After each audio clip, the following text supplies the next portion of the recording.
Okay, so right here, this is a 2-layered roof. You can see the bottom layer of shingles right here. This is the bottom layer of 3-tab. This roof was written up for repairs, approximately 60 to 70.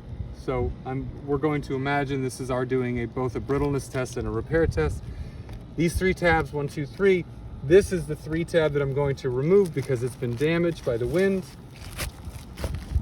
In the process, I need to manipulate this top layer and this right here of the shingles in order to get to the nails underneath.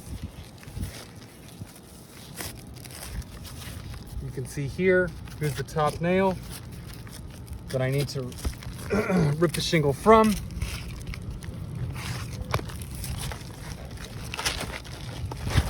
Okay. Here's the old shingle that I'm taking out. Now I need to put the shingle back in to show our doing a repair. You can already see the granule loss to the top of the tab here, here.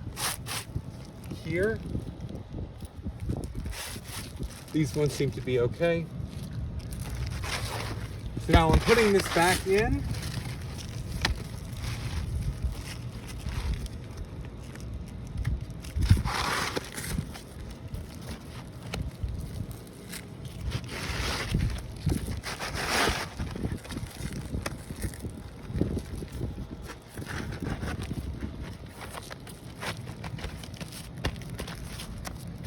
Boom, new nail, new nail, new nail.